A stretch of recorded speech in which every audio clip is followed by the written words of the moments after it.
Yo, welcome everybody to the Erie Division Playoffs top 6 round between the West Coast Braviaries, coached by Jaden, and the Lake Erie Wishy-Washies, coached by Hungry Hippo. I'm Mboss, the coach of the Milwaukee Mammoth Swines in the Huron Division. And I am Embers. I'm also a coach in her division for the Shambana Cellos. Yeah, so we got a good matchup to look forward today. These teams did play during the regular season, and the Braviaries won 2-1, so the Wishy-Washies are looking for their revenge, and the Braviaries are looking to win again.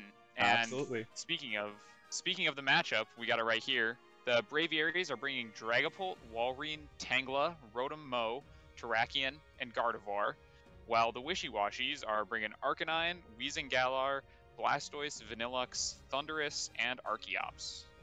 Yeah, and if usually teams has a few mons that's bringing that are really standouts. First is the Terrakion Dragapult combo. Well, we see a choice star of Terrakion with the Dragapult, so we could see some beat up strategies. However, the speed tiers may not match up, and so there might be something different. And also on Jaden's end, we have this Walrein, which you see has Facade and Crunch, which is going to be really interesting. We're going to see what happens with that. Meanwhile, on Hippo's end, we have a Vanillux and an Archeops. This Vanillux is going to be really interesting because it could do some Blizzard spam with the Hail, or it could be weak armor. That could be really nice if they have a niche strategy with that weak armor. Yeah, for sure. Well, no need to keep speculating now. We're actually going to jump right into the match here. Oh, absolutely. So from the Wishy-Washies, looks like we're seeing an Arcanine and Blastoise lead. And from the Braviaries, we're seeing Dragapult Terrakion. Right, so we could possibly see a beat-up strategy coming out from this. But we do see that Arcanine has Intimidate, and so that does go out into the Terrakion. I mean, it's not too much of an offensive threat at this point. However, we're seeing, okay, so Dragapult does not have beat-up. It's going to try switching into the Walrein here. That's really interesting. But just on the positioning here, at least, Hippo's got a very defensive setup, where it could maybe be firing off some heat waves and really just start debuffing the opponent. But also Blastoise here, it could be an offensive set or it could be a support set, and that could really dictate the pace of the game from Hippo's end. So we're gonna see what happens here. 100%, and looks like we're starting now. So we see Dragapult switch out into that Walrein right here. Walrein takes attacks really well here. It has thick fat, so it's not getting hurt by Arcanine's fire moves, not getting hit by water moves or ice moves from Blastoise. But actually, speaking of Blastoise, it switches out to Weezing. Yeah, and so the Weezing is going to completely negate that thick fat. Yeah, and Arcanine's just going to protect here. So looks like it's going to be a pretty neutral turn from Wishy-Washies, and we see Terrakion use coaching on Walrein, so it's going to start getting those boosts. Since we know Terrakion's Scarfed, it's either going to have to switch out or keep using coaching. Yeah, exactly. So now that we know that he's going for the coaching Walrein strats, it's probably going to be a max Walrein set with... So he has a very good opportunity here to nuke that Arcanine or even that Weezing if he gets +2 on it. So it's really just up to Jaden's own volition on what he wants to do here. It's putting Hippo into a very difficult spot defensively on how he's going to deal with this. Yeah, and Jaden doesn't even have to max here necessarily. I mean, Walrein asserts a lot of pressure just on its own. For sure, but the issue is on Hippo's end is that he doesn't have that much offensive pressure to deal with this. Yeah, and we can see going into this turn here, Terrakion uses coaching to boost up that Walrein again. We're not seeing Walrein max. Arcanine uses this Heat Wave here. It's going to do a little bit of damage, but nothing that Hippo's or Jaden's Mons can't handle, although he does get a burn on Terrakion. We see Facade come out into Weezing. And Weezing flamethrowers the Walrein. Again, it's not doing a whole lot of damage. Yeah, I'm really interested as to why Jaden went for the Facade there. I don't really agree with that when he could totally Liquidation into the Arcanine and take it out so easily. And that would be a massive momentum shift in his favor. But I guess he could have been expecting a potential Will-O-Wisp into that slot, but I think that's a little bit too hard of a read for him to really make at that point. Yep. I 100% agree, and I think if you get Will-O-Wisp this turn, you're still going to do a chunk to the Arcanine since you are +2 and using your Stab Water. And then if you get burned, you can click Facade next turn. But I think that turn still went fine for Jaden. They got their Terrakion burned, but they did get a little bit of damage off for that Wheezing, and Walrein didn't take a hit too bad. Right, exactly. So this turn, Terrakion stays in, goes for a third coaching, so that Walrein now has +3 attack and +3 defense. And Arcanine just goes for another Heat Wave here. Does another chunk to Terrakion Walrein, and Walrein just clicks Liquidation into Arcanine, which actually just straight one-shots it. Yeah, there's not much of a shock there. No, not really, it's at +3. And then Wheezing just clicking Flamethrower into Walrein. Walrein's down to about half now, but it's also +3 defense, so Hippo's really going to need a special threat to be able to break that Walrein, or else it's going to kind of be able to just sit on the field. And this could be that special threat they need with the Blastoise. Again, we still don't know if it's a support set or if it's going to be a sweeper. So if they start getting stuff off like maybe a Shell Smash into a Max, this could be really devastating for Jaden's end. But I'm not sure about how that last play really went, because I don't really agree with the momentum shift on Hippo's end, with how much he's just spamming Flamethrower with Weezing. I'm sure there's some better value he could have gotten there, but still I think getting into this position with the Blastoise is clearly beneficial for him, as compared to the position with the Arcanine. Yeah, I 100% agree. And I think even though Jaden obviously has boosted Walrein, Walrein doesn't do a whole lot into Blastoise, so you're kind of content to just sit there. And speaking of Blastoise, it actually looks like we're going to see it maxing right here. Oh yeah, so this is definitely going to be the threat, the offensive pressure that Hippo needs to get back into this game. But depending on who he targets, it could be very difficult for him to actually take that momentum. Yeah, especially right now, this is probably going to be a Walrein max from Jaden's side, which is going to make Walrein even harder to remove for Hippo. Yep. Especially because we're not seeing the Terrakion switch out, which means it's got to be going for another coaching here. Exactly, so this is going to be a +4 Walrein at this point with +4 defense. So we're really not going to be seeing too much damage go off onto this unless it's going to be some special damage like a Thunderbolt. But Terrakion just gets taken out. Yeah, we actually see we see Steel Spike come out from Blastoise there, one-shot Terrakion. Another thing to note is Walrein is Assault Vest, as we saw in Team Preview, so even special damage might not be enough at this point. And we can see here, Walrein goes for Geyser right here. It's +4, goes into Wheezing. Wheezing actually lives, which is surprising to me. And Walrein gets the Rain Up, which is also going to boost Blastoise's future attacks, and Wheezing just Flamethrowers into Walrein. Right, and that's not going to be doing anything at this point with the Thick Fat, with the Rain Up, with the Max. It's going to be impossible. Yep. But I mean, it is worth noting that Neutralizing Gas would have turned off a potential Thick Fat from Walrein. Oh, that is true, but still, it's still Assault Vest and resisting the attack. Yeah. Actually, it's neutral to the attack, but... Right, so Jaden's really in a spot where he has to figure out what's going to die to this Blastoise here. Depending on how fast the Blastoise is, Rotom maybe gets 1 or 2 hits off, but then it will die to just a max Hailstorm. So he's got to be really careful about the momentum that he does. So I do think that Blastoise in this position can completely take over, but Rotom uses the Protect here. Yeah, I think that's a really that's a solid play from this end. Blastoise uses that Hailstorm into Rotom, but Rotom protects there, so it's not going to be taking too much from that. You can see it takes about 1/6 of its health, maybe. Yeah. And it also changes the weather, which is relevant here because that does reduce Walrein's Geyser damage. However, Walrein isn't going for Geyser; it's going for Darkness into that Wheezing, which will pick up a knockout. Yeah, so this could be momentum that, well, Hippo needs to really finish off his offensive pressure and take out that Rotom, take out that Walrein, and maybe he can scrape together a win somehow. But actually, we actually see White Orb come out from Blastoise there, which means that special defense drop from the Max Darkness isn't actually going to matter. Right, but we do confirm that that is a Shell Smash set with that White Herb. Now, I will say, I completely agree with the use of Max Darkness there, because had Blastoise not been White Herb, Rotom would get a free -1 special attack against that Blastoise heading into this next turn. Whereas now, with that White Herb going off, the Rotom has to settle with getting minimal damage, maybe at best doing half to 2/3 to this Blastoise, and taking the death, which Yep. it's not the worst thing in the world. However, it's definitely not ideal.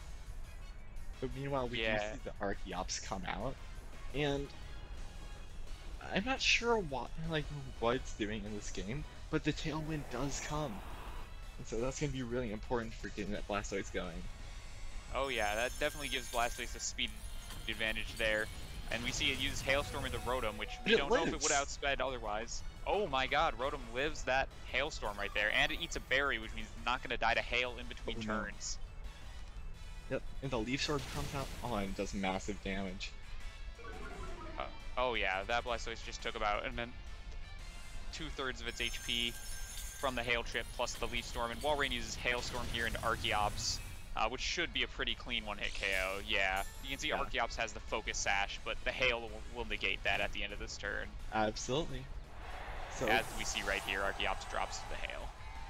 yeah, so now we're in a 1v3 position with this Blastoise, and there's not really much the Blastoise can do. It's got to target down either the Rotom or the Walrein, and whatever it doesn't kill, the other's going to take it out. So I think it's going to be a pretty easy and clean up with, on Jaden's end. Yeah, it looks like a pretty easy endgame from Jaden here. If I'm not mistaken, they still have another Mon in the back as well that they haven't revealed. Yes, Which exactly. just means that they're at this point they can play it safe and preserve information from Hippo, as we can see here with the Rotom Protect. Right. And No so, reason to get risky when you can reveal things next game. right. So we do see Iron Tail come out from the Blastoise, which confirms it's physical. But also we see a Crunch come out from Walrein, which confirms just one more move slot in its set. Yeah, for sure. So actually, Walrein's full moveset has been seen by Hippo at this point. So there's definitely been some, even though Hippo lost that one, they've gained a lot of valuable information from that game. The coaching Terrakion, the physical max Walrein with 4 attacks. So they can Exactly. definitely come up with some adaptations for this next one. Yeah, for sure. And I think the one thing that's going to be really important for Hippo to keep in mind is how he's going to deal with that Walrein early on. Like, does he want to take care of the Terrakion first, or does he want to try taking out the Walrein as soon as possible? Which is better for him and his team comp? And how is he actually going to, like, adapt to make that work? And I think the Yeah. real key to that is going to be with that Thundurus. Oh yeah, I think that Thundurus seems like a must-bring from Hippo's end this time, especially if it's an offensive Thundurus. It seems like one of the only Mons that he has that can actually deal big damage to Walrein right now. Yeah, for sure. And so with that, I'm not sure if Thundurus is going to be the main component, but he has to figure out how he's going to maneuver around the rest of the team now that he's going to have to sacrifice maybe the Weezing, maybe the Arcanine, or even the Archeops getting that Tailwind off. I'm not sure what he's going to want to do, maybe the Archeops, but there's still a Yeah, lot well, of potential for variance here. yeah, and we'll certainly see what his adaptation is here as we jump into game 2 with the Braviaries up a game. Right, and I just want to make a quick mention real quick that Hippo has the far superior trainer card, so he's got a definite mental advantage going into each of Oh these yeah, games. he's got the intimidation factor. So we actually see here from Hippo's side, he switches up his lead completely. He actually brings the 2 Mons he didn't bring in the game before, Thundurus and Vanillux.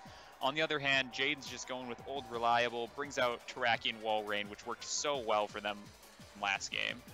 Right, and I think there's a couple key things to note. First off, Vanillux didn't proc Snow Warning, so it actually has weak armor here, which may be really important for setting up speed tiers in the future, and maybe that means that Vanillux is going to be more of a sweeper role in this game. Also, the other thing that we can see is that Well, oh yeah, that's it. So I forgot for a second. Jaden decided Yeah, to straight up bring the wall rain instead of the Dragapult lead, which is completely fair because he's not really. I think the Dragapult lead was more of a bait lead in game one, whereas he can now go straight up and get momentum in his favor with this wall yep. rain straight out of the gate. And looks like we're actually seeing a max turn one from Jaden, just maxing that wall rain straight, or no, actually, sorry, a max from Hippo, maxing Vanillux here. So yeah, you're right, that Vanillux is looking to be more of a sweeper in this game. Absolutely. So Curious to see what it'll end up doing here. and so we And do then, also see wall rain yep. maxing. Yep, so we got the double maxed ice types on the field right here. Turn one, double max, which is certain. It's not something you see very often, but I mean, seems to be happening here. It'll certainly make for some fireworks early in this game. It's almost turning into a game at this point of who's gonna kill around the max mons, because like, you know exactly what they are, and what they're gonna do. Yeah, So and we how can can you see deal with Terrakion uses, Terrakion uses that coaching on Wall Rain, and actually Smart Strike from Thundurus comes out, procs weak armor on Vanillux, dropping its defense, raising its speed, and then I'd expect to see a weakness policy right here as well. Yep, and there it is. So that Vanillux is weakness policy and weak armor, which means it's now +2 special attack, +2 speed, and -1 defense. And use that Steel Spike on Terrakion, which is just gonna one-shot it. Yeah, absolutely. And this completely negates the defense drop from weak armor and sets the what's it? Well, it's not setting a thunder. Is it gonna be setting a thunderous? Yeah, it sets the thunderous at +1. But the hailstorm goes straight into it, and it gets taken. Yeah, out. and Thundurus does not live that +1 hailstorm from Wall Rains. So even with that defense boost, right. Thundurus is still going down here. Which really tells us it's meant to get in, get out, and it could have an offensive side to it, but we aren't entirely sure what that would be if it does have that. Yep, for sure. So now, this position is interesting. They actually, both players traded setup on their Maxmon and a KO, essentially. They sacrificed them on to get their Maxmons more powerful. And we can see from Hippo's end, they send in Blastoise, and Jaden's going to send in Dragapult right here. I think this is a really tough spot for Jaden because he has the Dragapult and the Rotom-Mow, which are both weak to ice, and both outsped by the Vanillux. And so it's essentially figuring out what's going to die to it, or what you're going to hit Protect on, and see how well it's going to tank the hit, while the Wall Rain tries to deal with the Vanillux a little bit better. I do really like the Blastoise bring here, because you know that the Vanillux is going to be the center of attention at the moment, and you can use that to set up a free shell smash. Yeah, for sure. So we see Protect come out from Dragapult here. Surprising, I think. Vanillux likely to target into that slot, although instead it actually goes for Wall Rain here. Clicks Steel Spike, does about 1/4 of its health, but does get another defense boost. So that Vanillux is now at +1, along with that Blastoise. And Blastoise actually using Ice Punch into Dragapult. And then Wall Rain just using that big max strike here. It's going to go into Blastoise. This doesn't do a lot of damage, about 1/4 of its health, thanks to that defense boost that it got from the Steel Spike, although it does lower the speeds of the Vanillux and the Blastoise. Right, so... And then we see... Yeah. Blastoise we see that white orb come out from Blastoise again. Right, exactly, so... That means that Blastoise can't get that free Shell Smash off that we always see from the Blastoise, unless it's a support set, but not in this case. So really, momentum is starting to shift a little bit more neutrally. It's been completely halted after that Protect. I'd be really interested to see what Blastoise does here, because it's in a position where it can freely set off a Ice Punch, but is that going to be... We see that Vanillux... Yeah, Vanillux moves first right here, gets out another Steel Spike into Wall Rain, actually moving before the Dragapult, even at just +1. Gets that second defense boost, so Vanillux is now +2. That Blastoise is also +2, and Dragapult's going to go for Phantom Force here. Probably looking to avoid an attack coming in from that Blastoise, which it does right there. And then we can see Wall Rain use Max Geyser right here. Fires off that Max Geyser straight into Vanillux. Does about 1/4 of its health, brings it down to a little over half, and sets up that Rain, which will actually boost its future Max Geysers. Right. Or actually, since its Max is ending, it'll boost its liquidation. right? But I feel like this is a very weird but dynamic turn on both ends because first off, I really like the play from Jaden to use the Phantom Force because he knows that's the last turn of what's it called? That's the last turn of Max. That Phantom Force is easily going to go into that Vanillux, take it out, and now he's got free reign into that Blastoise, and there's nothing much you can do about that. Yeah, so we just see Vanillix going for Flash Cannon here into the Wall Rain. Does actually a decent amount of damage, about a third of its health. And then the Phantom Force from Dragapult going into Vanillix, but Vanillix lives right here. Oh, yeah, which is really surprising, to be honest. Yeah, and Vanillix's weak armor triggers for a third time, lowering its defense even more. Blastoise goes for that Shell Smash, so even though it's going to suffer those defense drops, it's going to get a boosted attack, special attack, and speed, potentially setting up for some late game sweeping. And then we're just going to see Walrein use Liquidation here into Vanillux, taking that KO. The prediction to Shell Smash on that turn is absolutely massive for Hippo, because that means like, he first off read that the Vanillux was going to be the target and the priority for him to go into. He also knew that Dragapult was probably going to go into it. Walrein couldn't do much to the Blastoise, and so that was just a completely free setup. And now Weezing comes in, can be the tank just to do the consistent damage over on Jaden's end. And now Hippo's heavily favored to win this match. Yeah, exactly. Walrein right here is really low, and that's really been the mon that Jaden's been relying on for these games. So that thing's probably going to go down here, especially because it's not the fastest, and it can't really do a whole lot of damage into Blastoise. So we'll have to see what Jaden can do to try to hold this one back for him. Yeah, absolutely. I have no clue what he's going to do, but whatever he tries, I hope it works out. But the Ice Punch really takes out the Dragapult. Yeah, Blastoise, after that Shell Smash, outspeeds the Dragapult and just one-shots it with Ice Punch. Just a clean KO there. Walrein's actually going to outspeed the Weezing here and use Liquidation. Fortunately not going to be enough, just going to do about 50%. Weezing's going to Sludge Bomb into Walrein, which knocks it out.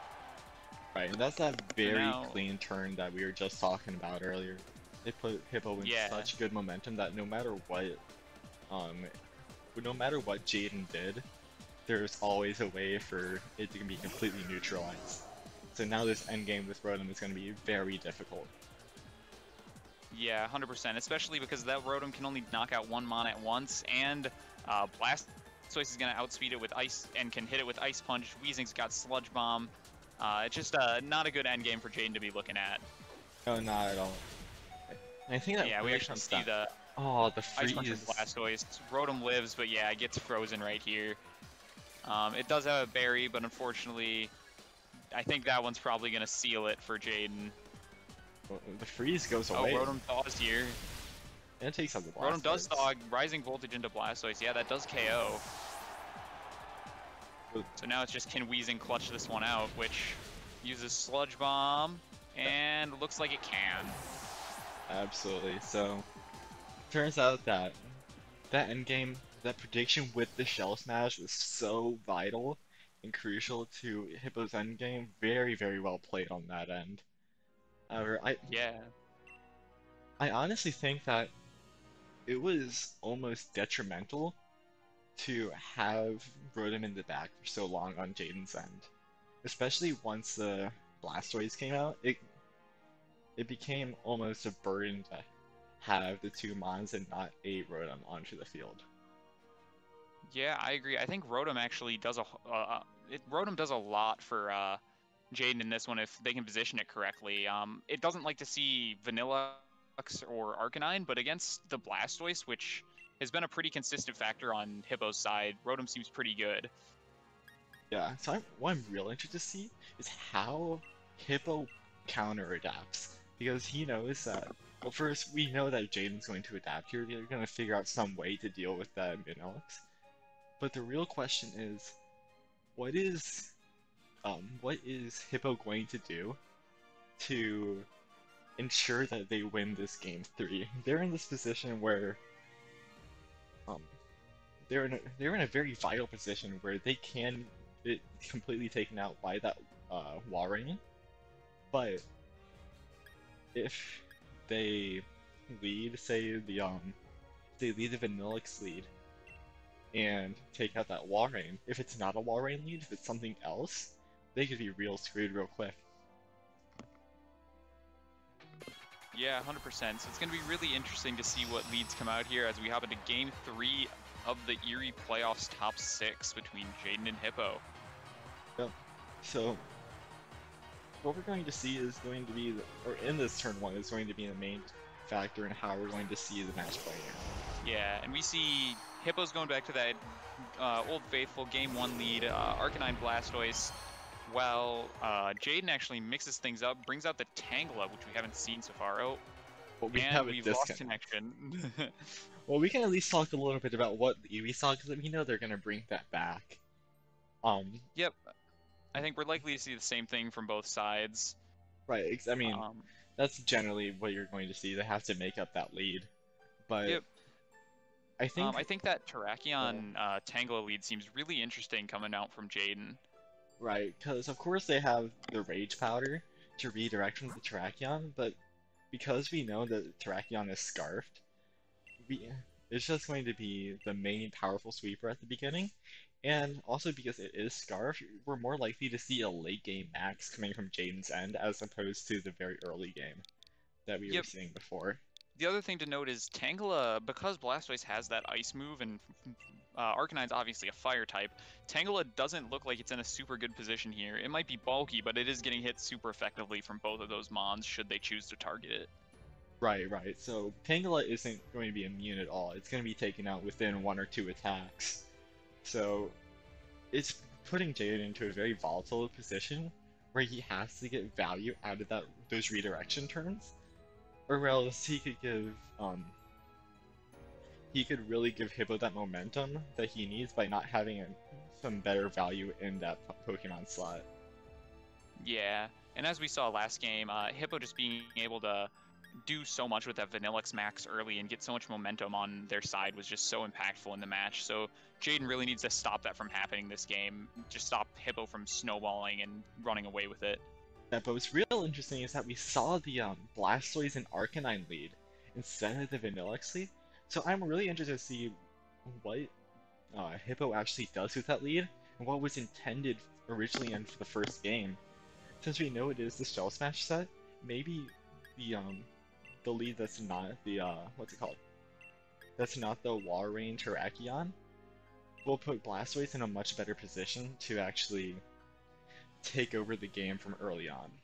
Yeah, that is true. The Walrein was really hard for Blastoise to get through, but if Walrein's not in the lead, Blastoise might have an easier time getting just asserting a lot of pressure on Jaden's side.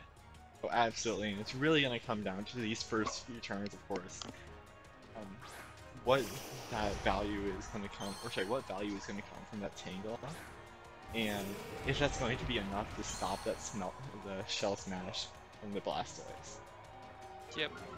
And yeah, as we said, game 1, leads come out, Arcanine, Blastoise, Tangela, Terrakion. Arcanine's Intimidate goes off into Terrakion, which means that if Jaden's looking to do damage with that Terrakion, it is going to be neutered. Right, exactly. So, what we did see from the move selection there is that Tangela has Sleep Powder, which means that even if it doesn't go for redirection, it can shut down this very obvious max from Blastoise very early on, and really start putting momentum into Jaden's favor again. Yeah, and Sleep Powder is one of those moves where, as a VGC player, you love it when it hits for you, you hate it when it hits against you. Only 75% accurate, so of course clicking Sleep Powder has a fair amount of risk associated with it. But who knows, maybe it'll work out. I think that's really actually. Ooh, yeah, the Stomping Tantrum. Cut you off there. Yeah, Terrakion Stomping Tantrum into Arcanine doesn't quite do half its health. Uses Heat Wave. Terrakion actually dodges. That's going to do a large chunk of Tangela's health, about 2/3. And Blastoise just clicking that Shell Smash here. This time, White Herb hasn't been procced, which means it's going to get those defenses back to normal. So I think what's the most interesting here at the moment is that you see the Tangela get the Sleep Powder off. And now yeah, it connects. So Blastoise is taking a nap now. Absolutely. I think the main thing here is that Terrakion chose high horsepower. and not something that did a little bit more damage, maybe from stab. Especially that rock slide. That rock slide would have been so crucial if, say, he was getting that stab pressure, maybe could get flinches off onto the Arcanine, or even onto the Blastoise. And then, geez, I don't necessarily Yeah, agree I with think the move selection, but it still was a decent idea. the Stomping Tantrum also covers for that Wheezing switch in, which we've seen Hippo bring both times, so it's possible the Stomping Tantrum was a option to cover for that. Oh, that is very, very true. However, that means it is locked either way, so they're gonna have a Yeah. little bit harder of a time taking out that Arcanine. Yep, so Terrakian's gonna Stomping Tantrum into Arcanine again, bring it down to about a fourth of its health, but Arcanine's gonna eat that berry and go back to about half. Right, And yeah, Blastoise takes its first sleep turn here. Arcanine uses Heat Wave, connects with both, so Tangle is going down here, and Terrakian's taking a little bit more chip. right, so now there has to be some sort of momentum shift on Jaden's end. Whatever mon they bring in here has to be good, has to be useful, and it has to get that value before the Blastoise wakes up. Because whenever Blastoise does wake up, it's going to be a very, very big issue on um, Jaden's end. However, what I do really like, And that Blastoise... I was gonna say, what I really like is that Hippo is just keeping Blastoise in and letting the sleep turns tick. Because if he, say, switched out, not only does he not have the White Herb anymore, but that means the endgame has to rely on sleep turns, and that's not really something you want to do. You don't really want to be taking a slow endgame based off RNG, instead of taking a slow early game and really positioning yourself based off of that. Yeah, and the other thing about this Blastoise staying in here and burning that sleep turn means that Blastoise here has it makes decision making on Jaden's end a lot harder, and we can actually see the Blastoise maxing here. So it's gonna just to protect itself, I assume. But if this Blastoise happens to wake up, Jaden immediately is in a pretty bad spot because Blastoise is +2 attack, +2 speed, and can just kind of do a lot of damage into Jaden's team. Oh, absolutely, but again, it's entirely reliant on those sleep turns. If sleep takes 1 or maybe 2 extra turns, then this could be game over for Hippo, wasting his max like this. Yeah, and we actually see the Rotom Mow max as well as the Blastoise. Probably looking to take out that Blastoise before he even gets the chance to wake up. We see Terrakion click Stomping Tantrum yet again into Arcanine, missing the KO again. And Blastoise does stay asleep here, which is going to be super crucial. And Arcanine just clicks Snarl here, lowering that Rotom's special attack, trying to reduce the damage that it's able to do into that Blastoise. Right, but I'm not sure that's entirely the correct play because of Terrakion's Justified, and how large that HP pool is at the moment. I'm not sure if giving it +1 attack is going to be the best thing in the world for Hippo. Yeah, and we see Rotom just max lightnings into that Blastoise, gets a good chunk of damage off, close to half. And because it's setting up that electric terrain, Rotom doesn't actually receive the boost, but if Jaden happens to have any other mons on their team that have an electric move, they'll be able to take advantage of that. Right, exactly. But that's the other side of the Snarl. Because they got the -1 onto the Rotom, it meant that it's going to become a 3-shot for this Rotom onto the Blastoise. So unless it, say, doesn't overgrowth into the Blastoise to take it out, which could do more maybe, this is going to come down to RNG, and Yep. if the Blastoise moves first, gets a Hailstorm off from the but it does wake up. Yeah, and we actually see Terrakion switches up to Dragapult, and that Blastoise is waking up and using Cannonade right here. Presumably this is into Dragapult. It does so much, even though it's resisted. Yeah, Blastoise is very strong, especially at +2, and this Rotom's just clicking Max Lightning again into Blastoise. Doesn't knock it out, and now this Blastoise is awake. It has its G-Max Cannonade set up, and it's going faster than Jaden's entire team. Yeah. Along with that, because Arcanine protected, it is still alive and putting pressure on the field. I think the real thing is, I think it's almost a misplay choosing to use Max Lightning instead of Max Overgrowth into the Blastoise. We know it has Leaf Storm, which is base 130 even before Max. That's going to be way more than whatever is coming out from the Rising Voltage Max. Actually, Rising Voltage does turn into a 140 base power max move Right. when it is using that max move, yeah. Oh, wow. Oh, and here we see Jaden calling this turn correctly. Arcanine helping hands the Blastoise, but Blastoise targets into the Rotom, which uses max guard, which means that it looks like Jaden's going to be picking up that KO on the Arcanine. Oh And my let's god, see if it can take the Blastoise. Oh, Blastoise lives on a sliver of health. I think your VOD might be a little bit behind me here because, oh my Yeah, lord. I think I'm a few seconds behind. But Yeah, yeah, but that Dragapult hanging on by a little bit, but it'll get knocked out by another round of Cannonade damage.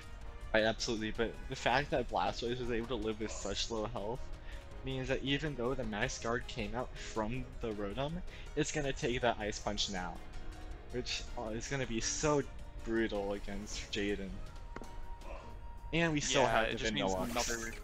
Yeah, it's just another round of that Blastoise just spreading terror among Jaden's team.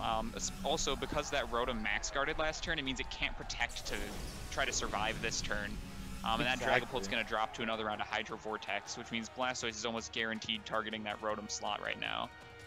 Right, so it's really going to be a matter of what Hippo does with this Vanilluxe. That's what I'm really interested in, because we know that he either wants to preserve the Dragapult, or he wants to get the last little bit of damage off before Dragapult dies. But because of this Vanilluxe existing, that's just another little bit of pressure onto the Dragapult, onto the Rotom, that potentially could just take the double KO if Hippo targets correctly. There? I guess I'm gonna go solo for a little bit. Terrakion, and Blastoise uses Ice Punch. Does a good chunk to Terrakion. Terrakion's down to about a third of its HP. We see Dragon Darts come out from this Dragapult, which knocks out Blastoise. It's going to do a chunk to that Vanilluxe. However, it is going to give that Vanilluxe that extra speed that it might need here in this endgame. Right, absolutely. So, you did cut out just a little bit for me for that. I'm not sure if you cut out again and that's why you're not talking. But I guess I'll take over a little bit while you're a little bit quiet. So we see the Vortex coming out and taking out the Dragapult, and that just means that there's a completely free weak armor speed boosted Flash Cannon into this Terrakion slot, and he could target down the Rotom. However, I'm not sure that's the best option when you have a really bulky Weezing there to deal with it. Now, I do think the switch on Jaden's end was correct.